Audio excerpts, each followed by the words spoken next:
Hello and welcome to episode 210 of the Thinking LSAT podcast in Vienna, Virginia.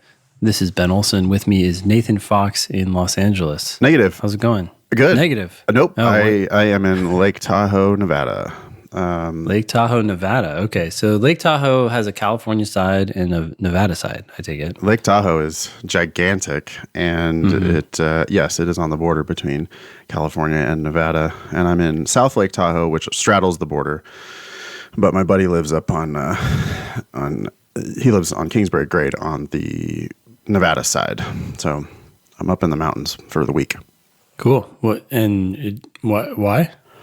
Just for the hell of it, just because I can. I'm in between classes. I taught in LA last weekend. I teach in San Francisco this weekend, and he lives here, so I just came for a visit. That's all. Yeah. Yeah. That's cool. Yeah. Yeah, good times. What's on the show today?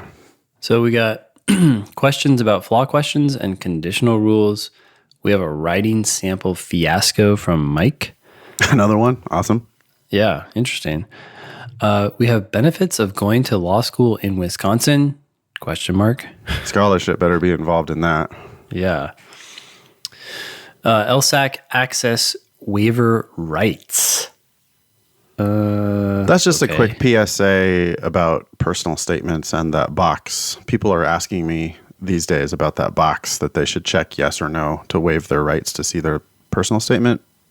Oh, sorry, the letters of recommendation. Sorry, my bad. Oh, yeah, okay. Rights. Sorry, when they talk about rights, it just sounds so intense. I know. Okay, so then we have our online bachelor's degrees bad, parentheses military, okay? How formal are personal statements? Okay. Interesting. And then if we have time, we'll do an LR question from Prep Test 71. This Awesome. will come out on the 16th of September. The September LSAT is just around the corner. And a little less than a month after that, we're going to be doing a live class in New York City. It's on the weekend, so that will be Saturday, October 12th and Sunday, October 13th from 10 to 5 on each day. We'll be gathering with anyone who comes up to New York City the night before, Friday, October 11th. It's $395 for that live class, but if you're a Demon Premium subscriber, you'll get $300 off, or Nope. calling it a scholarship. Yeah. It's a $300 scholarship, Ben. Oh, that's good. I like it. Yeah, we're following in the shoes or in the footsteps of law schools. Yeah. We'll call it a scholarship. So that's how you qualify for the scholarship here. Or if you're a regular Demon subscriber, you'll get a $200 scholarship. Yeah. You can sign up at thinkinglsat.com/class or classes. I can't remember. But if you go to the website and click on classes, you will see it. It is front and center on that page. Do you want to add anything about that? No, just that I can't wait. I guess we need to talk about the agenda for that. Are we going to have a new LSAT released by then? Probably not, huh? For some reason in my mind, I thought that we did. Hold on. I have the release. Prep Test 87, will it be out by then? Well, we have 87. So we should do that. Oh, we do. It's 88 that is September. And that will... the score release, which is on October... October 14th. Yeah, so we're not going to have Prep Test 88. It doesn't matter. Probably not, yeah. So we'll find do lots of something fun else. stuff to work on, yeah. Yeah. Now that we've got the Demon, we'll be running the class in the Demon, so everyone is going to need a laptop or a tablet or whatever to do the class, but we will be able to pick out just basically any questions, any sections that we want to do in class. It'll be awesome. Can't wait. Yeah.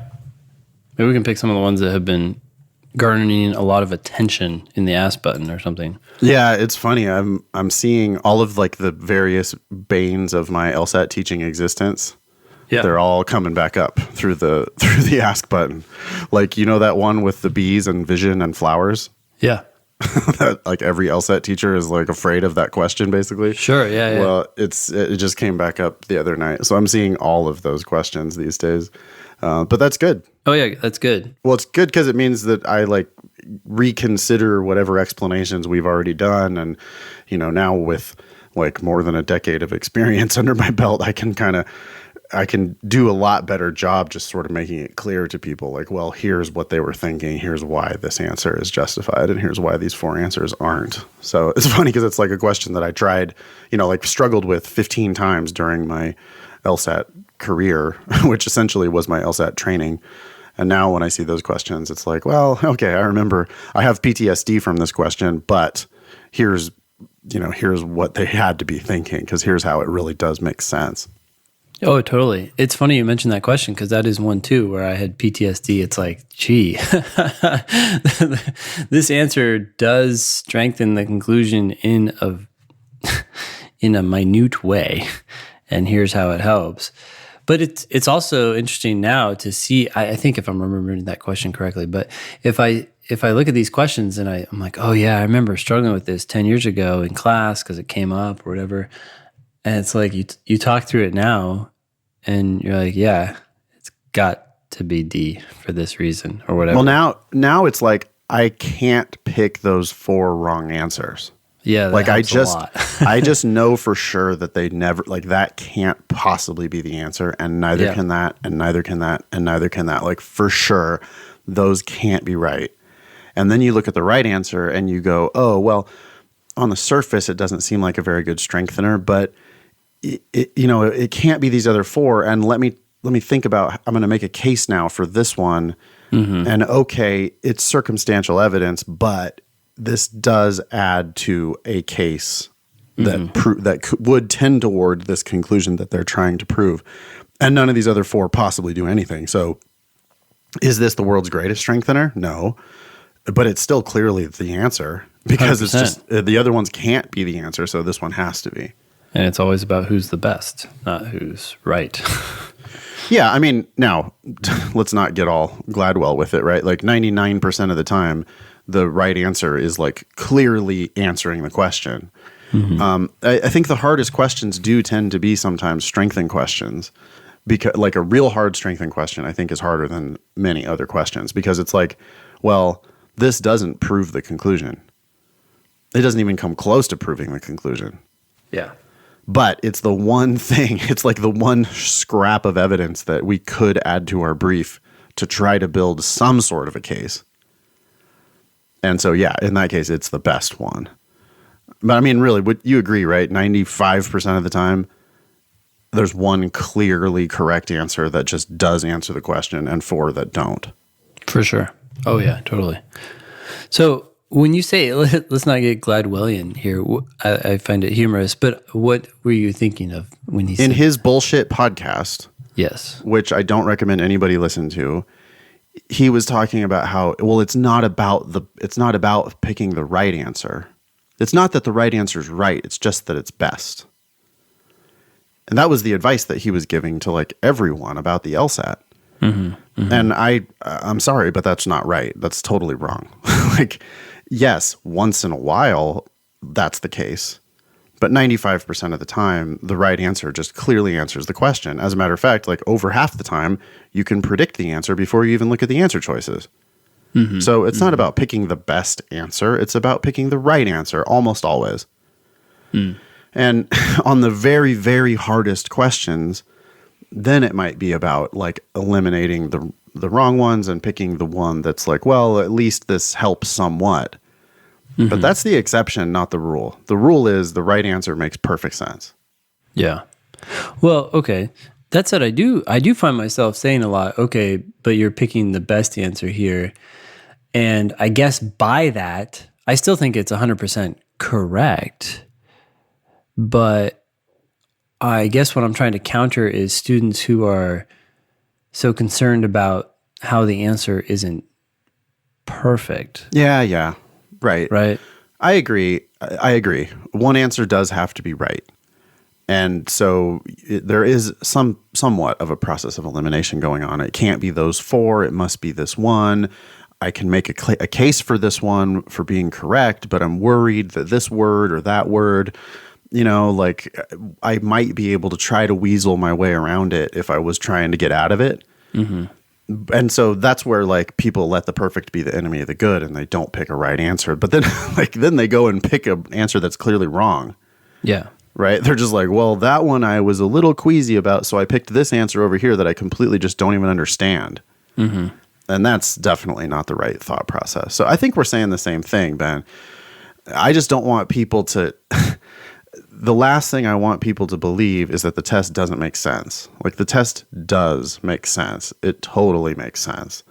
And there are so many questions where the right answer is just like obvious, predictable and obvious. As we were talking about this, I was thinking why I might be saying that, or feel like I'm saying, hey, make sure you're picking the best answer so often. And that's probably because there's a bias in class, right? The questions that we're struggling with and talking about are the sorts of questions where people are more likely to be challenging, and people are struggling with that correct answer. And it's like, yeah, but here you're like so concerned about what's not great or perfect about this correct answer, but you're not thinking about what's so wrong about this other answer that you chose. And you need to realize that you need to compare answers before you pick one. You don't like it. And those our discussions are generally around the ones that are harder. Anyways, partially that's because the higher scoring students are more likely to ask questions in class, right? So at least that's how it is in my classes. The people who are doing really well are always the ones who are telling me, hey, well, what about this? Well, I don't understand that. This one, I got it right, but there's something about B that I know it's got to be the right answer, but there's this thing, that quibble that I have with it that I don't like. And then it's like, yeah, then you do say, well, okay, I'm glad you can make that counter argument against B, but I'm also even more glad that you didn't pick A or C or D or E, because those are clearly bullshit. And, even if B's not perfect, it definitely is best.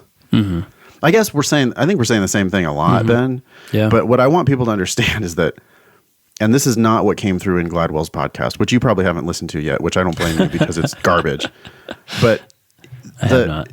It's trash. But I want to get across that, okay, fine, maybe it's not like purely correct, but it is like clearly best. So I don't want people to just be thinking, oh, well, it's like slightly better than this other one. It's not slightly better. It's clearly better. Like, it's the only credible answer. Yeah. When you flesh it all out, right? Yes. Sometimes too, people get hung up on assumptions and are like, this answer requires you to make this assumption. I thought we're not allowed to make assumptions on the LSAT, and that's why I picked D. And it's like, hold up. You're 100% correct. You had to make an assumption for this correct answer to work. But what assumption did you make for D? And then when they say it out loud, you're like, which assumption is worse? Right. And no one ever has been like, whoa, well, I think my assumption is less or more reasonable. No. Like, it's once you make it explicit, it's plainly obvious why that one was chosen by thousands of other students over the answer that you chose. Yeah, I like invite people to, I really want to be like debating about these answers. And so I'll be like, oh, okay, counselor, so you chose D. Can I hear your case for D? And then they start talking their way through it. And it's like, I can just imagine the judge and everyone in the courtroom just kind of rolling their eyes, like really, counselor, you want me to make that assumption? Yep. You didn't like this one over here because of this little minor quibble, but now in order to pick this answer, you're saying what? We need to It doesn't make any sense at all. Yeah. Whatever. Yep. Cool. Yeah. So, anyways, just a quick reminder, sign up for the live class in New York. Yeah, it's going to be fucking awesome. Bottom line. Much more of Ben and I rambling, debating like that. No, those classes are really good. They are fun. Super fun. It's all day. It's instruction all day Saturday, all day Sunday. And it's a hell of a deal for Demon subscribers. So please join us in New York. We'll have a good time. Yeah. You can email the show at help@thinkinglsat.com. When you do so, send us your selfies if you're so inclined. We will use them in the show notes if you'll let us. You can listen to us on Spotify, Apple Podcasts, YouTube, Stitcher, and our very own thinkinglsat.com. Leave us a review on iTunes if you're so inclined, and send us a voice message Are we still encouraging people to do it in Anchor, the app? I don't know. It seems like kind of a pain in the ass because you have to download the Anchor app. So I would say just use your like voice recorder and just email it to help@thinkinglsat.com. Yep. Yeah. Okay. Cool. I don't have any updates on the Demon.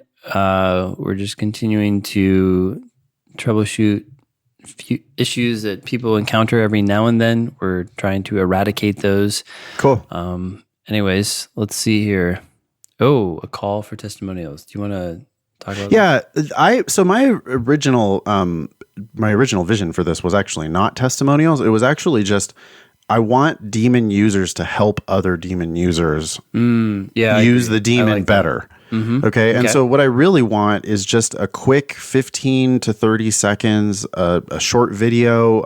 It could even be a short audio, but video I think would be really neat for other users to see. Yeah.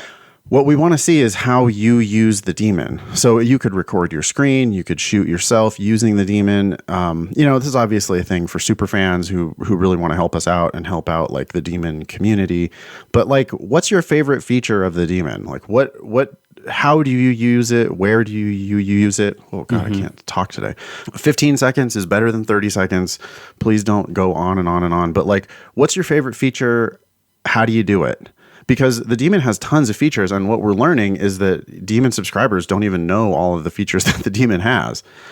So we'd like to put out a just short series of these videos so that other subscribers can make the most of it. That's it. Well, so I would say shorter is better, but sometimes it may take a second or two to figure out what you like and describe it, and we can cut these videos too. Yeah, so we'll edit it. We'll clean it up for you. So just email that to Matt at foxlsat.com. Matt's my TA in Los Angeles and is helping us out with like all manner of Demon stuff these days. So email that to Matt at foxlsat.com. And just whatever you want, just send him a video. He asked for MP4. I think maybe that's because it's easiest to edit MP4. So anyway, send a video to Matt about how you use the Demon, and you might see your face popping up on the Demon or our social media. Also, we'll use that to better understand how people are using it, because we don't necessarily know which features people will like until we roll them out. And then when we do roll them out, we realize, holy cow, people are using this in a way we weren't intending, but I'm glad that they're using it and liking it and benefiting from it. So I'm very curious to see what you all say. Totally. Alrighty. So we have 3 questions from Lydia. Flaw question and conditional rules. Question number 1. Oh, so wait, Annalisa writes, give a shout out to Lydia from me. We've been emailing back and forth a lot about the Demon. There you go, Annalisa. Question number 1. Can you guys please do a talk on match the flaw questions? I am constantly getting these wrong. What is the best way to approach this question type? Thanks. BNN. Can I take this one? Go for it. Okay, first thing is we're not reading the question stem first, so you don't know that this is a matching flaw question while you're reading the argument. Can we agree? Although you might know because they're so long, you probably have a sense. You might be able to glance at it and tell, like just by the length of the answer choices, you might be able to tell that this is going to be either a matching pattern or a matching flaw question. But you wouldn't know what the LSAT's telling you about whether it's regular or flaw. Yep. And I don't want you to know. Because even if it was just a matching pattern question, the argument could still be flawed anyway, and you need to spot that flaw if it is there. So please don't resist the urge to read the question stem. That's not helping you. It's actually hurting you. Yeah. Read all of the arguments on the entire LSAT the same way. It's simple. You just go into attack mode. I want you to be a lawyer. I want you to be an asshole as you read these passages. They're going to do something wrong. And you have to be the one person in the room who catches what they did wrong. That's your job, is to say, wait a second, this all sounds like you might be making sense, but you're not making sense. And I'm going to tell you why you're not making sense. Mm-hmm. That's it. If you can do that, you've already won. So I think what happens with most students on matching pattern and matching flaw is they get so intimidated by the length of the answer choices that they think they have to go fast. They rush through the argument. They just don't catch the flaw in the first place.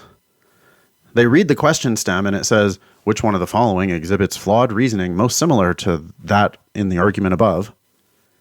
And then they just don't even think about it. Flawed reasoning, huh? Yeah, there was something wrong with that. But they're not clear about what was wrong with it. Mm-hmm. And then they just start reading A and reading B, and they all look good, or none of them look good. Mm-hmm. And it's because they just didn't sort out the flaw in the first place. I would say 99% of the problems that you're having with matching flaw, it just has to be because of that. If you spot the flaw and you're clear, like if you can make a clear objection to the reasoning, like if you can imagine yourself interrupting them and saying, wait a minute, what about this?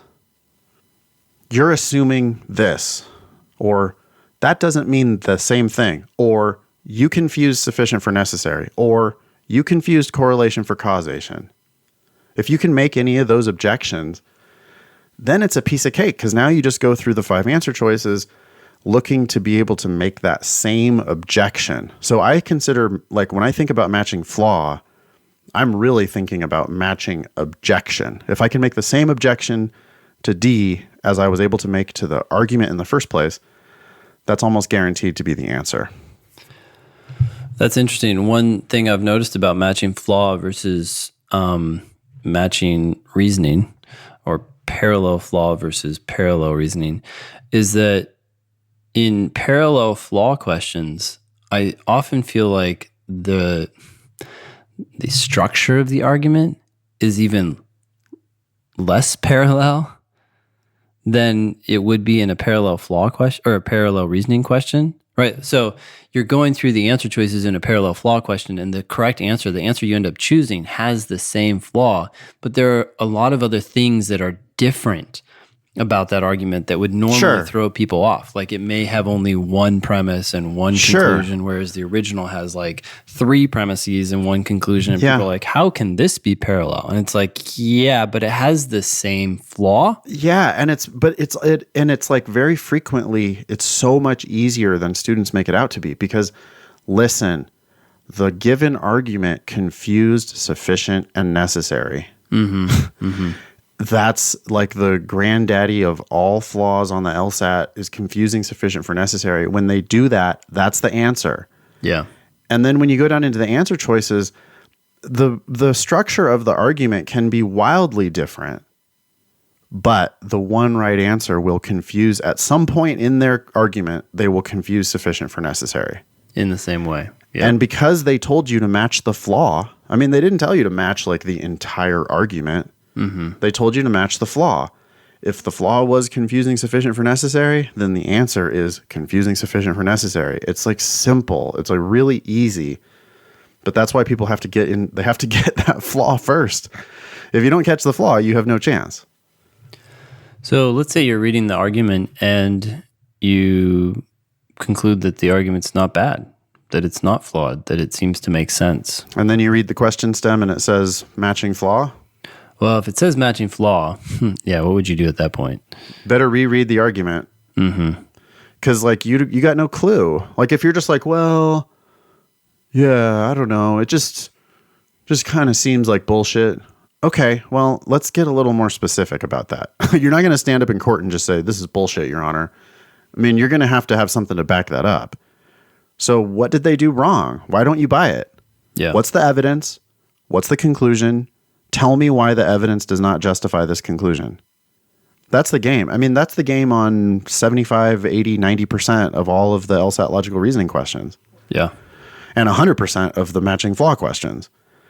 So you got to be able to tell me what that flaw is. You should have caught it the first time. You know, you really should be reading critically enough to catch the flaw the first time. Because if you didn't, like, this could be a matching pattern question where they don't tell you there's a flaw, but there totally could be a flaw. Mm-hmm. And if there was a flaw, then the correct answer is going to be similarly flawed. So you've got to learn to catch that flaw even when they don't tell you there's a flaw. And boy, when people start doing this, then their life is going to be immensely easier, not just on matching flaw questions, but on all logical reasoning questions. Yeah.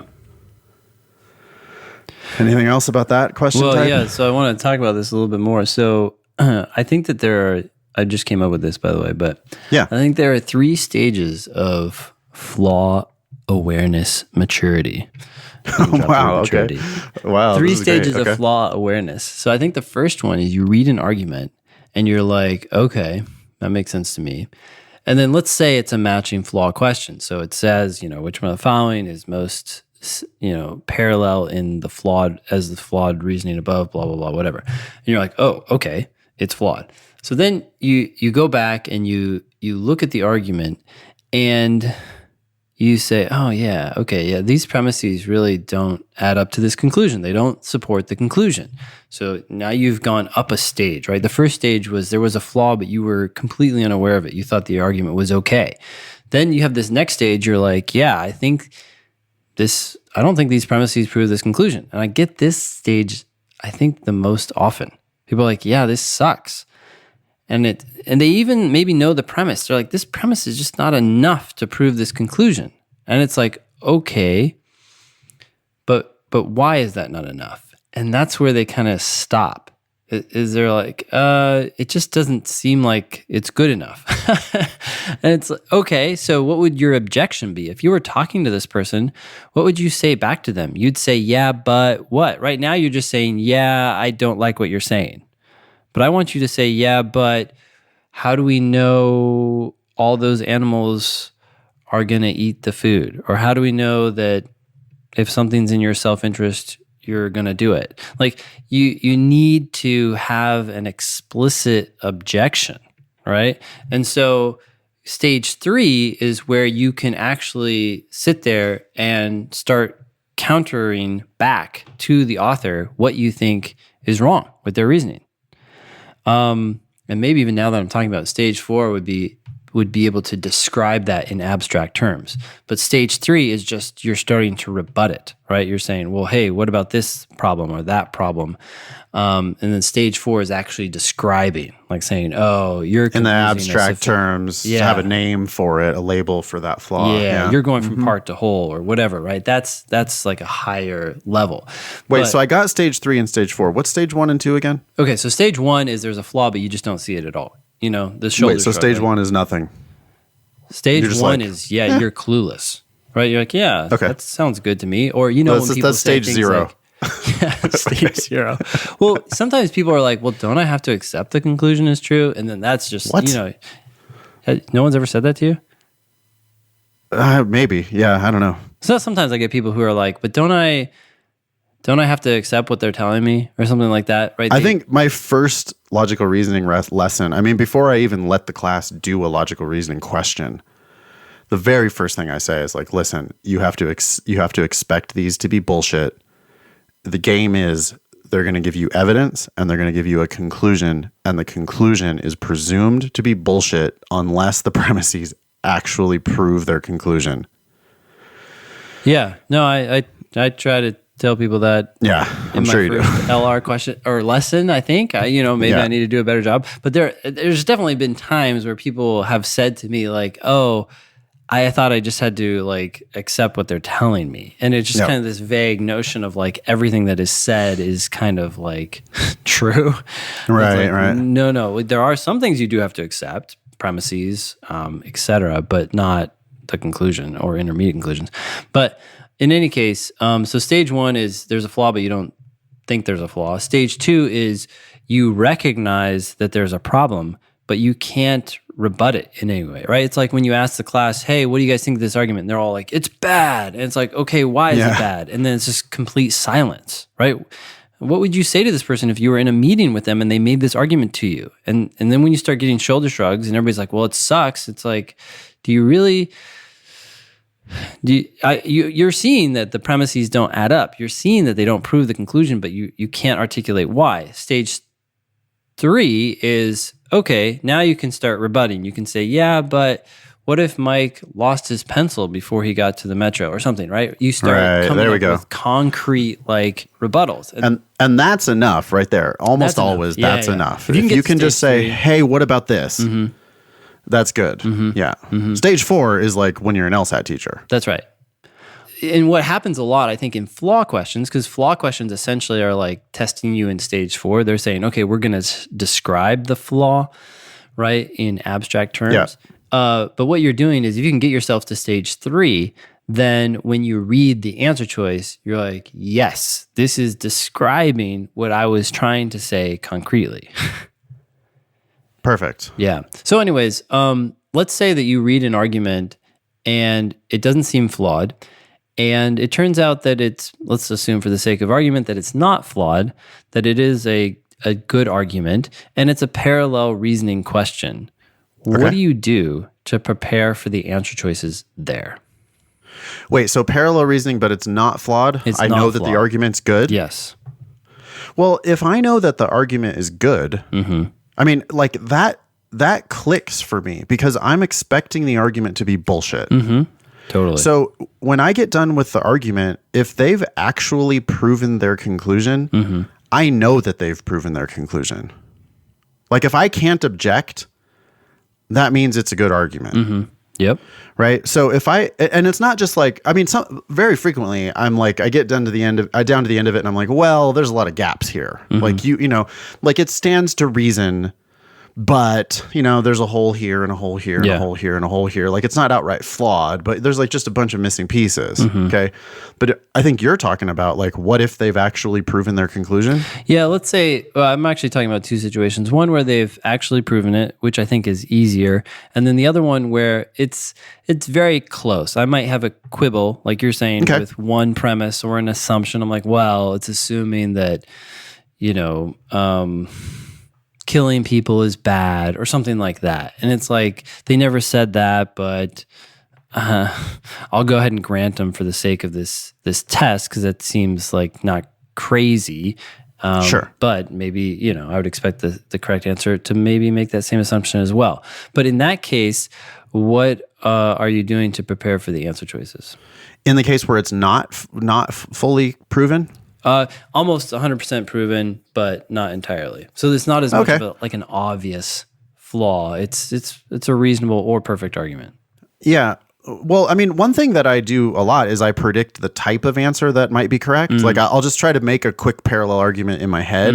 So if the argument, I mean, this is an example of a proven argument, but like Kingsbury grade is in South Lake Tahoe, Nevada. South Lake Tahoe, Nevada is in the United States. Nathan is on Kingsbury grade. Therefore, Nathan is in the United States. Sure. Perfect. Right. And I read that and I go, oh, perfect. Except, you know what? It's actually not perfect because, my quibble would be, well, are there other Kingsbury grades in the world? Like you said, Nathan's in Kingsbury grade. Maybe Nathan's not in Kingsbury grade, South Lake Tahoe. Maybe he's in Kingsbury grade, fucking Mexico. I don't know. Or maybe you have to be in the ground as opposed to on top of the state.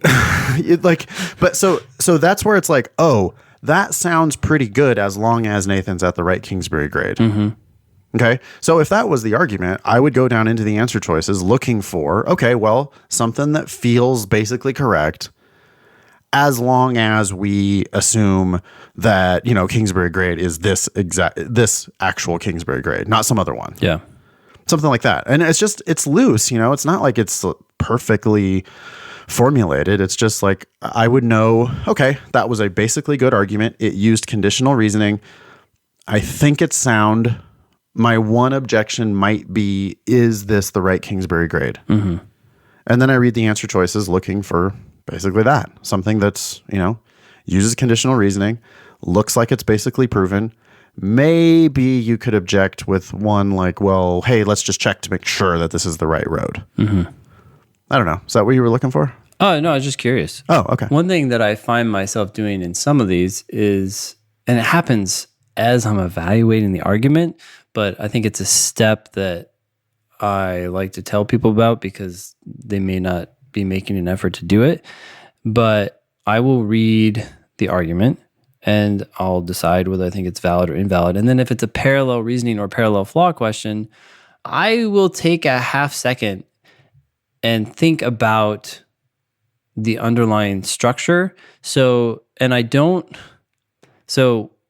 I make it abstract, but not as abstract as some people do. So, for example, one way of making an argument abstract is replacing all the variables in the argument with letters, right? Oh, make it algebra, right? Yeah, if A, then B, and if B, then C, therefore if A, then C.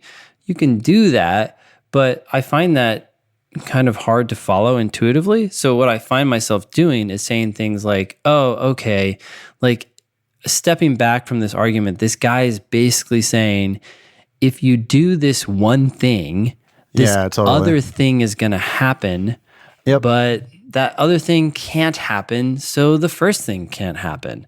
And I'm like, that's valid reasoning. And so I'm going to go into the arguments or the answer choices looking for something that sort of matches that abstraction. And I'm often using thing one, thing two, and keeping it natural language. Yeah. How about group? Like if you're in this one group, then you have to be in this other group. And if you're in the other group, then you have to have this characteristic.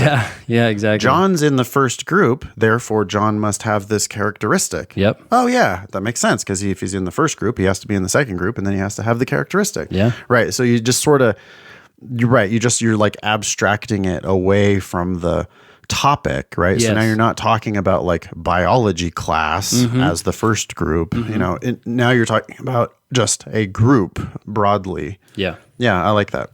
Cool. That's all. Okay, great. So that was, let's see. So that was number one on Lydia's questions. I actually think that discussion could probably be a pretty good fundamental too. So I don't know if we have one on matching flaw, matching pattern, but wouldn't hurt to add it. Yeah.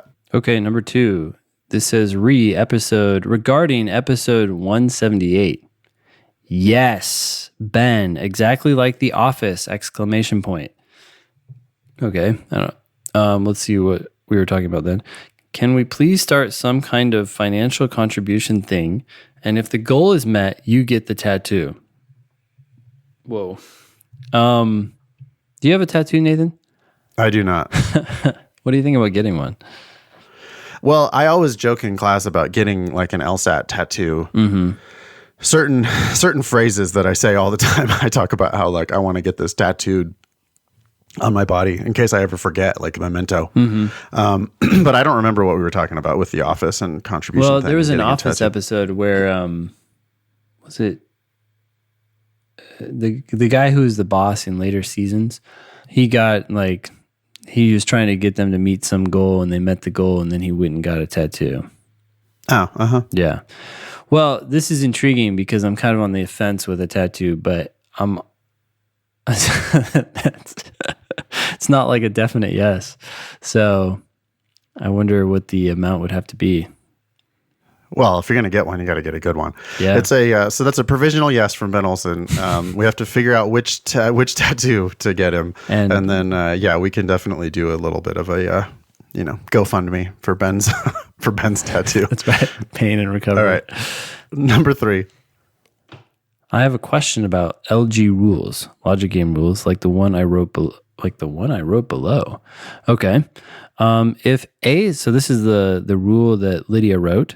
If A's presentation is earlier than B's presentation, then B's presentation is earlier than C's presentation. Okay. Yeah, it's conditional combined with ordering. Yep. I thought for something like this, I would just write A-B-C with a switch over A and C. Nope. No. If you do that, you're confusing sufficient and necessary. Yep. You're thinking, if A is not before B, then B is not before C, and that is a false contrapositive or whatever you want to call it. You're negating your sufficient condition and negating your necessary condition without swapping them. However, I realize that the other possibilities exist. BAC, BCA. So my question is, are there rules where only the first option with the switch exists, or do all the rules always have the switch option and then the others? Okay, wait. There's too much confusion here. So what I would say... Let's stop right there. Yeah. This is actually... Okay, so there's 2 options here. One, let's just talk about the original rule itself. I have a better option here, and I'm 100% sure you're going to suggest this But I want to talk about the rule itself first, just so we get clear on that. If you were to draw this rule without creating worlds, I would say if you were an LSAT teacher, this is how you would do it. But you're not an LSAT teacher, so you shouldn't do it this way. But anyway, go ahead, Ben. You could do, I would write on the board A dash B. That would show that A comes before B. And then I would have an arrow going to B before C. So what that says is... Or even A before B before C. You could do that. Yeah. And I'm cool with that. I just want people to understand the rule. Like what, can you visualize this? It's like if this A is before B, if A is before B, then B is going to be before C. The thing about if-then statements is that if the if clause happens, then of course the then clause happens. But if the if clause doesn't happen, if that's never going to happen, then you don't have to worry about the if-then statement. And that's what you're kind of doing here. Is you're like worried about the if-then statement in a situation where the if clause isn't triggered. So the rule only matters when the if clause is triggered. And so that's why we then say, hey, look, instead of drawing out if A is before B, then B is before C, you can just jump right into creating worlds here and say, well, let me create a world where A is before B, and that triggers the rule. And then let me create a world where B is before A.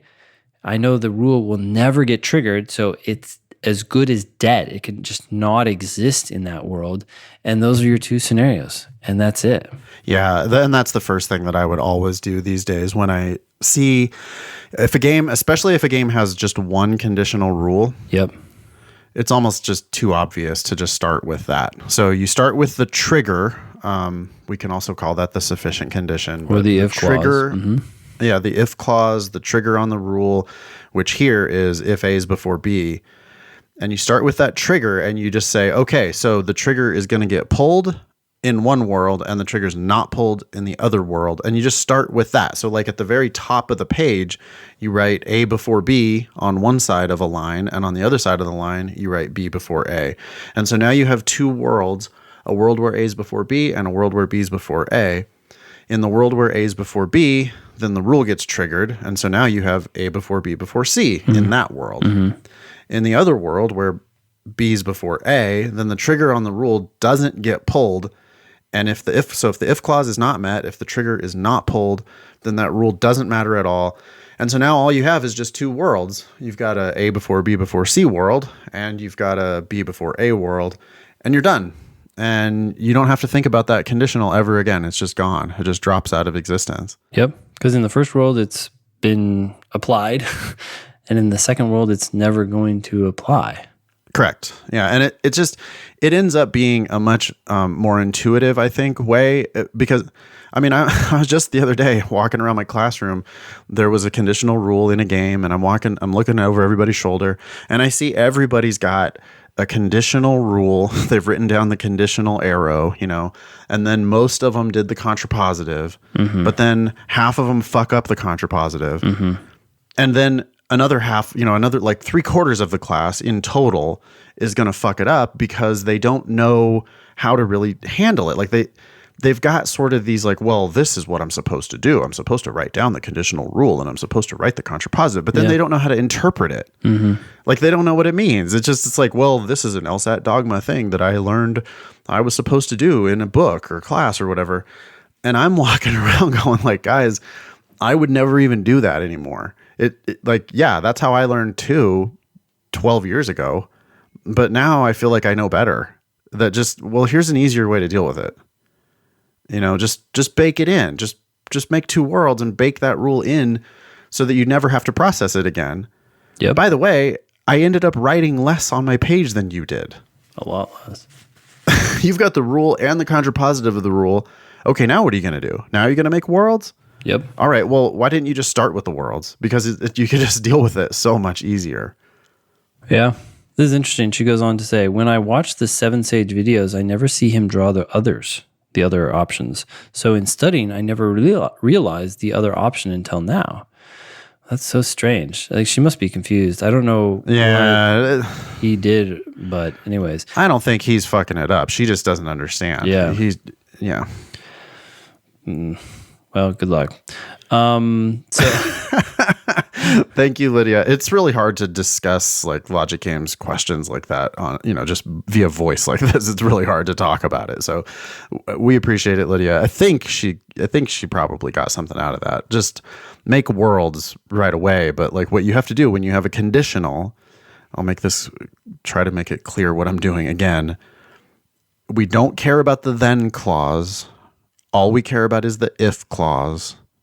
We make a world where the if clause is true and a world where the if clause is false.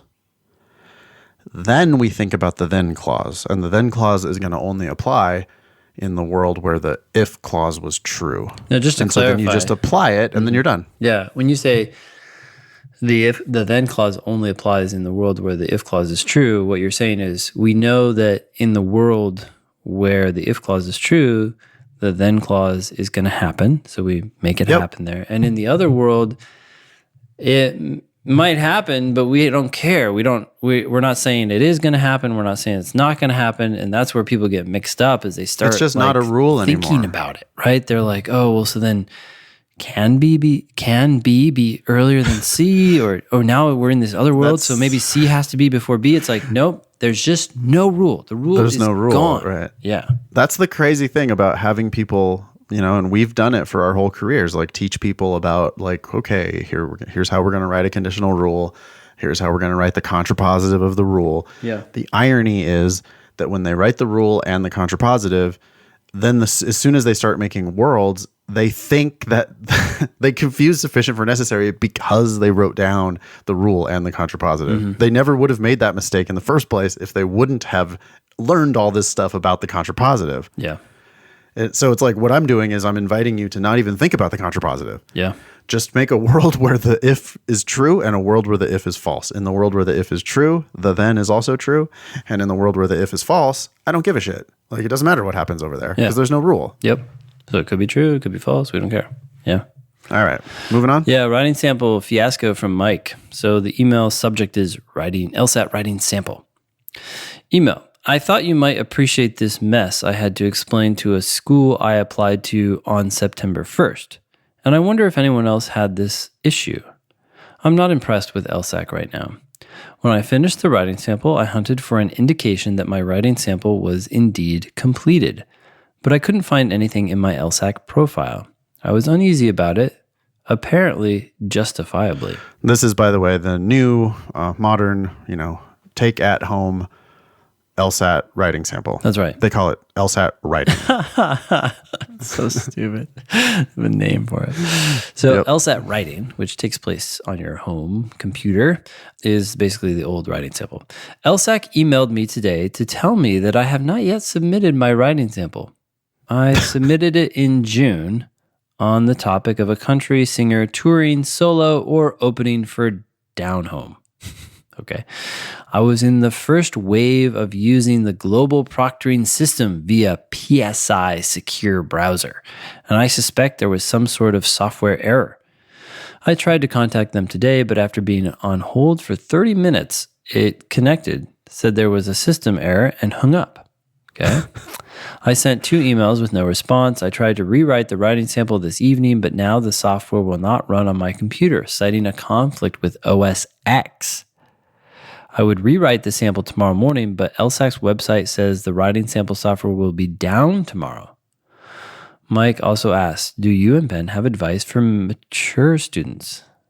That might make a great podcast episode. I would need clarification on mature. Yeah, I mean, I think he's like mid-career. I read all his emails, and I think he said he was late 30s or early 40s or something like that. We could think about that for a future episode. Let's talk about the writing sample stuff. I'm not surprised. They made a decision that instead of sensibly using all of these Sylvan Learning Centers and other test facilities that are all over the country and using all of their secure software, they made a choice to have their own fleet of tablet computers that they're going to administer the LSAT on. And also, they made the decision that the writing sample portion was going to be taken at home on your computer after downloading some weird, unnecessary anti-cheating, like so they can monitor you, make sure that your eyes are always on the screen. It's just so dumb. But anyway, that's what they did. And so now we're hearing multiple reports of people finishing, but their results not being recorded properly. So what's Mike's question? Or just an update? I think he's just bitching, which I totally understand. He did then send like several follow-up emails that like it basically got worse, but he was trying to follow our advice and apply at the very beginning of the cycle. Which, by the way, in case you're wondering, I've already heard from people who have full ride offers for 2020. Okay. So if you think that like, oh, schools never evaluate the applications this early in the cycle, bullshit, they do. Like I've gotten emails from people who are like, okay, great. It was a safety school, but they already gave me a full ride for next year. Looking forward to more acceptances to come.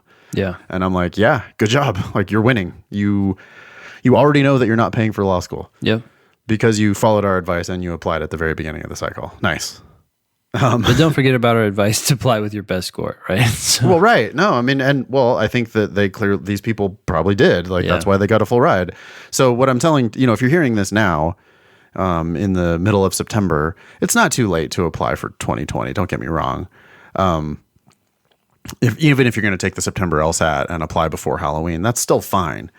But if you're looking at like, I'm getting a lot of calls these days. I don't know about you, Ben, but I'm getting a lot of calls for people saying like, well, I'm signed up for the November LSAT and I really want to go this year. It's going to be my first attempt. And I'm like, well, good. I hope that works out for you. Mm-hmm. And if you hit a home run on the November LSAT, then sure. Like I would, I'm not saying don't apply in December for next year. Like that's fine. But your backup's going to be in January. Yeah. And if you're taking it in January, then I really think you should wait another cycle. Sure. Unless you want to light money on fire. So the point is, Mike here, he took our advice to apply early, real early. But now because of this, he took the writing sample in June, but it didn't get recorded. And so now he's trying to do it again, but now the software won't work. So he's got all his ducks in a row. The LSAT, transcripts, letters of recommendation, personal statement, resume, all that shit's all in and ready to go. And he went further. There's other emails on the thread. I'll just kind of summarize, but he applied into some schools, but now he's applying with an incomplete application because the writing sample's not in. Wow. And so he was also in correspondence with the schools to try to explain to them why he applied with an incomplete application. Yeah, it's awkward. It is awkward. I mean, he's like doesn't have his shit together. They're like, you didn't do your writing sample. Yeah, and so that's I was hoping in your whole application.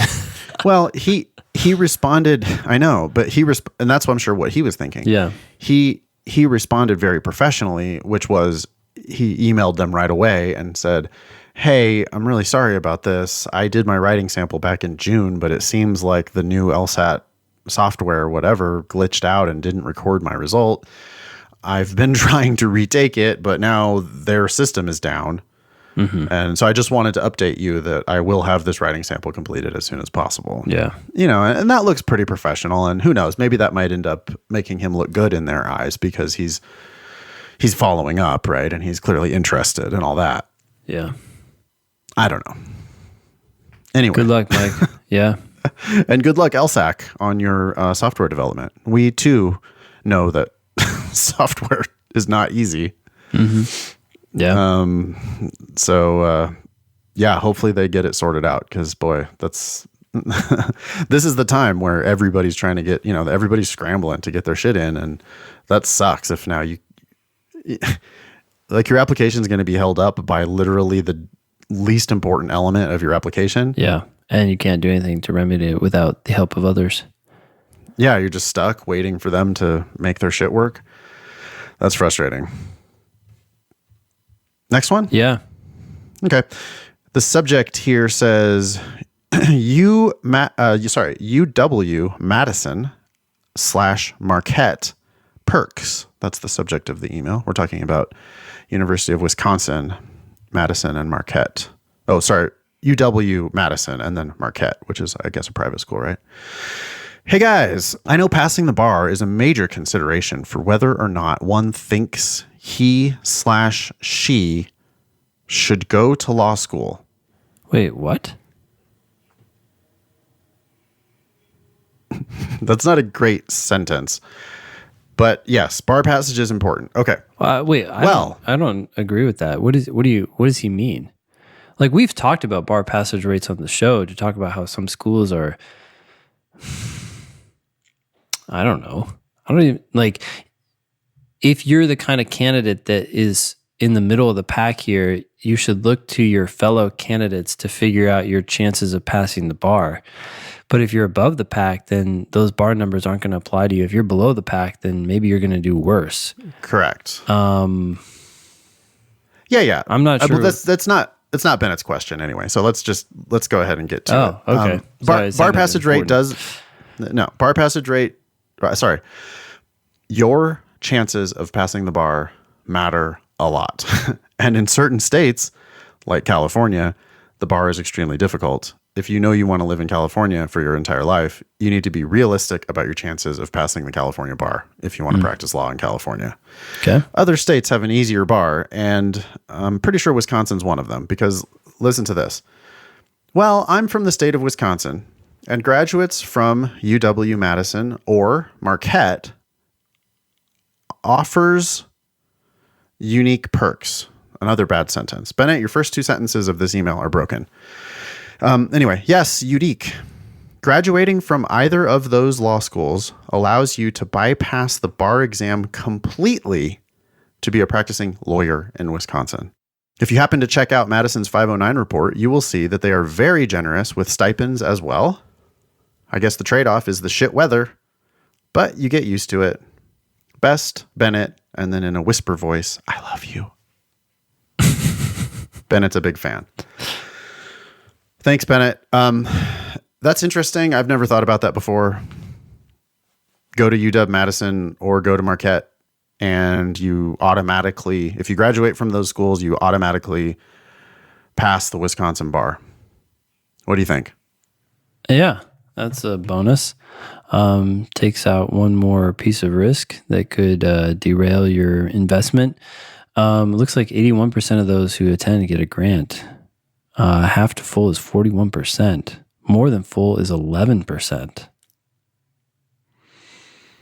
That's at Marquette or Wisconsin? Oh, sorry. That's Madison. Yeah. Okay. Yeah. And what's their LSAT range? Just 25th, 75th? Oh, that's good. Quick question. Yeah. Let's see here. It's 25th is 158. 75th is 164. This is not a horrible school. No, and so so that makes sense that they have high enough admission standards that we're not that worried about those people failing the bar anyway. Yeah. I'm looking at Marquette now. That's a little dicier, 150 to 156. If 150 is the best LSAT score you can get, I'm betting no on you on the California bar. Well, I'd make money on that all day. If there were 100 people who maxed out at 150 on the LSAT, they go to law school and sit for the California bar. If I got to bet on the whole portfolio of 100 of them and I bet fail on all of them, I would make money. That's an interesting question. I would make money. Yeah. Well, so then would they be able to retake or just take it once? Oh, I'm just saying on one take, but I mean, I might even go so far as ever.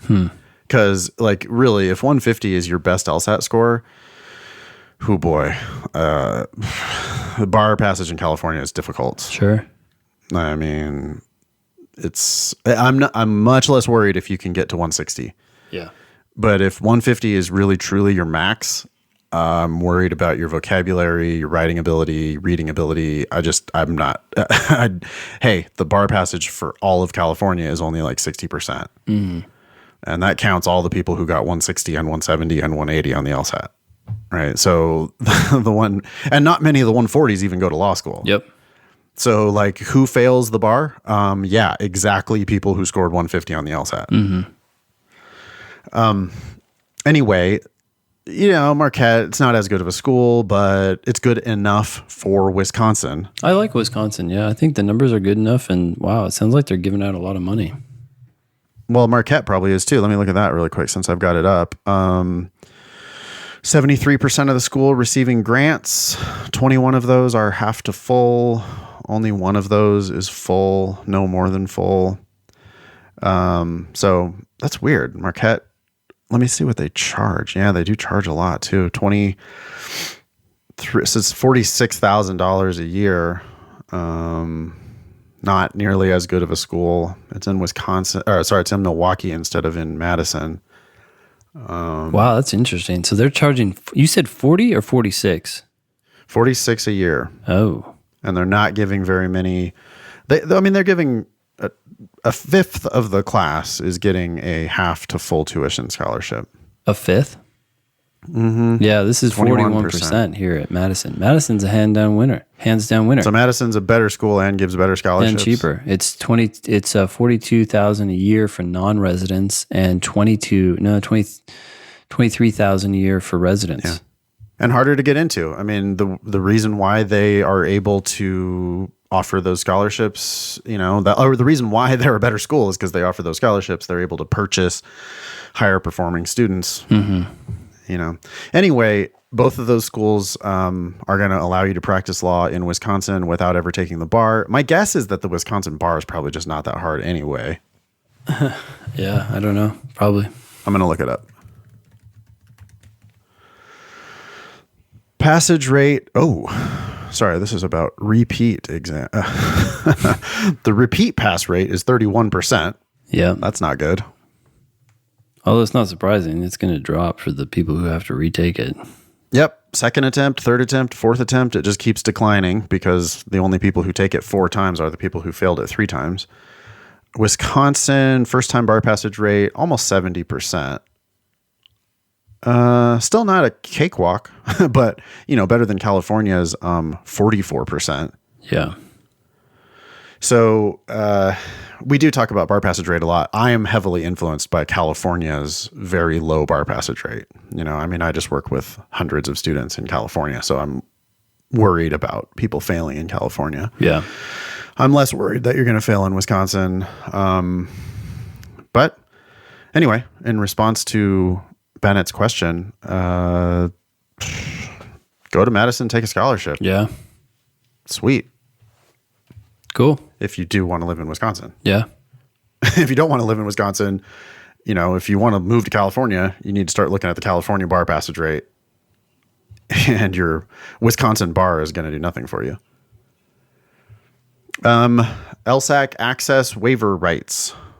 Oh, yeah, real quick. Okay. This was real quick. Mm-hmm. Gathering up my LORs through the LSAC system, and I'm brought to the access waiver rights page. LORs are letters of recommendation, by the way. Yes, thank you, Ben. Mm-hmm. The access waiver rights page that urges me to deny access to view my recommendation letters once submitted, stating that it will show me more favorably to law schools, seems like bullshit. What is your advice? It's actually that I got from Sterling. Yeah, go ahead, Ben. I don't think this is bullshit. If you demand the right to see your letters, you're sending the message to your letter writer that you're going to see what they wrote, and so they're less likely to be candid. Look. Yeah, and the schools know that you didn't waive your rights.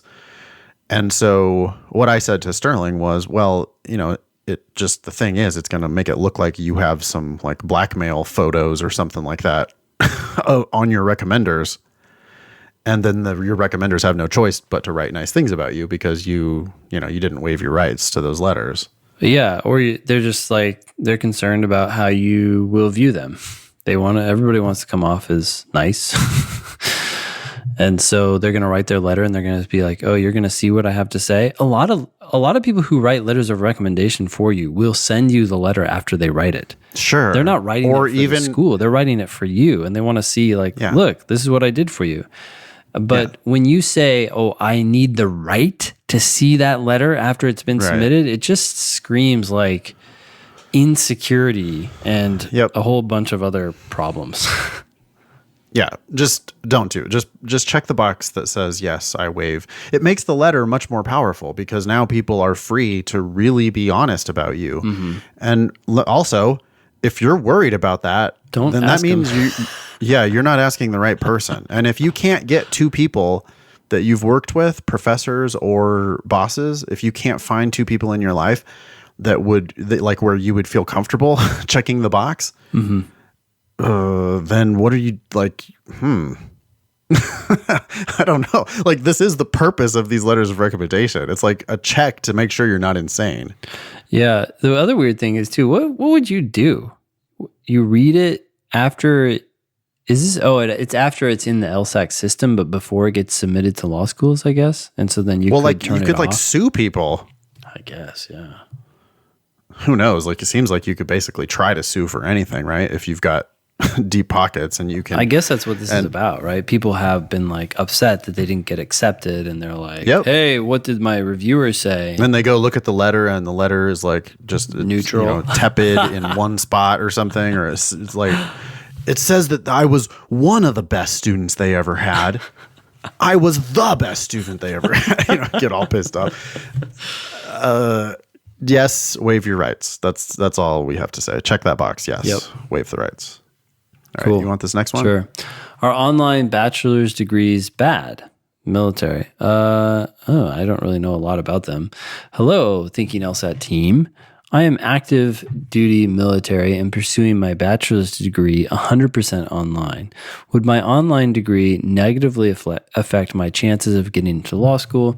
If you have any advice, it would be greatly appreciated. Thank you for your help. Adrian. Okay, I love the podcast and have been listening since the first episode. Keep up the great work. Wow. Well,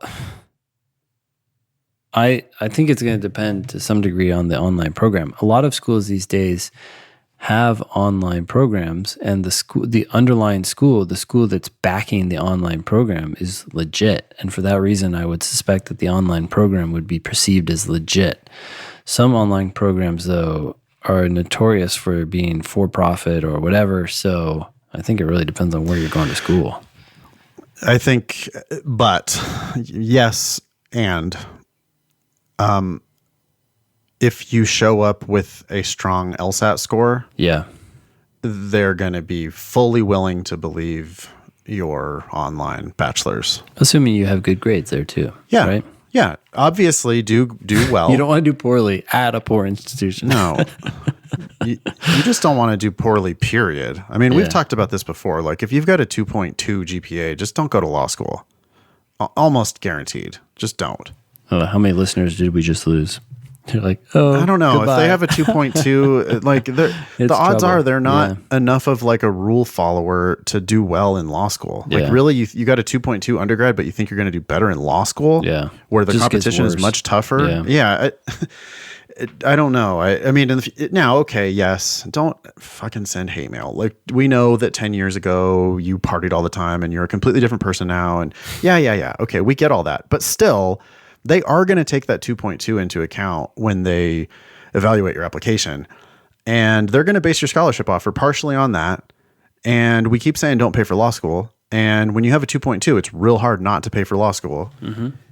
And so, if you're not going to get a awesome kick-ass LSAT score, and if you're not going to get a full ride, then it's just like, why would you do that to yourself? Yeah. I mean, you just got to really think twice. I hope I can talk you out of it.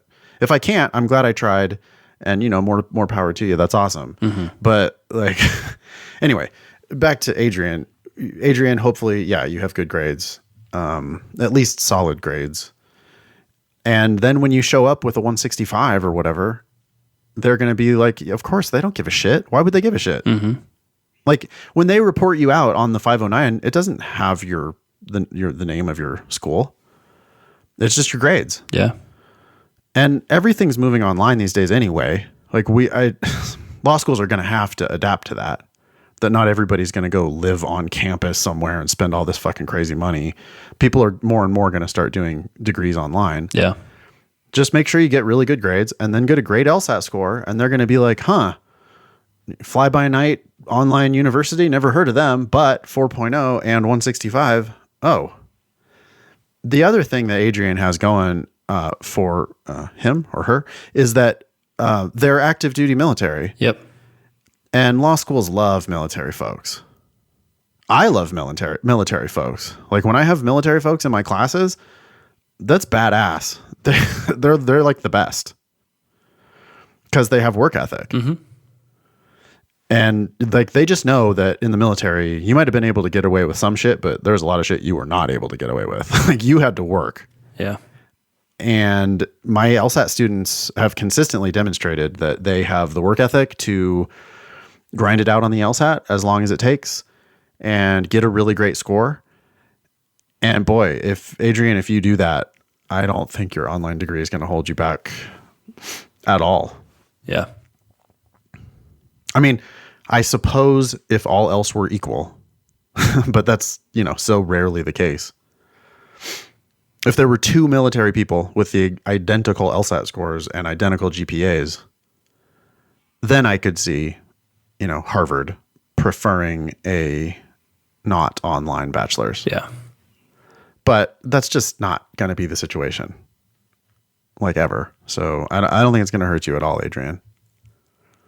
Cool. Got the next one? Yep. So this is Remy. Hi guys. I'm in the middle of writing my personal statement and I find myself fighting against using conjunctions. I was wondering if you all had any guidance on this. Does it depend based on the overall tone of your personal statement? Thanks.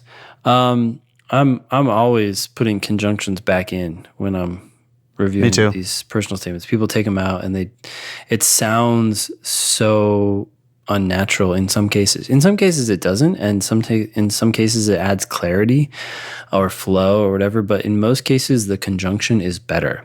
I would just do what sounds natural to you. Don't worry about that. That's so old school. It's a very old school. Read it out loud and see how it sounds. And if the non-conjunction sounds clunky, which it probably will, then definitely use the conjunction. That's just how people speak, and there's nothing wrong with writing like that. In fact, it's definitely preferable. Yeah. And you could be, without using the conjunction, you could be adding emphasis where you don't want to. Like if you said, I didn't, I don't know why you would say this in your personal statement, but if you said like, I didn't finish the project or something like that, that is more natural than I did not finish the project. It's like, or okay, how about this? How about maybe something that actually would be in a personal statement? A place where you volunteered to do something. Okay. Like if you were going to say, I wasn't asked to do this, but I did it anyway. Mm-hmm. If you put, I was not asked to do this, but I did it anyway, then it's like, whoa, it's almost like you're emphasizing it's almost like you were asked not to do it, and what you're trying to say is, well, I volunteered, which of course would just be a better construction anyway. But the point is, yes, you can totally use conjunctions unless you are trying to emphasize. And in that case, maybe the two words gives you a little more pop. Yep. Great. We're going to leave it there for today. Yeah, that sounds good. Okay. Good stuff. Join the Thinking LSAT podcast group on Facebook. People are always commenting on there, although I haven't been back in a while. We're on Instagram at Thinking LSAT. We're nearly to 1,000 followers. Thanks to good job, all Annalisa. All of you guys and Annalisa, who is the powerhouse there. You can follow us on Twitter at Thinking LSAT, or Nathan at nfox, or me at Olson Benjamin. Go to strategyprep.com for classes in DC and foxlsat.com for classes in LA and San Francisco. Our joint project is lsatdemon.com. If you have not tried the free trial, check it out. It's 7 days, and then you can go from there. If you are signed up for LSAT Demon already, or you do so soon, you can get a $300 scholarship to our October 12th and 13th class in New York City, or a $200 scholarship if you have the regular subscription. But in any case, that was episode 210 of the Thinking LSAT podcast. Thanks all y'all for listening. Nice knowing you. Don't pay for law school.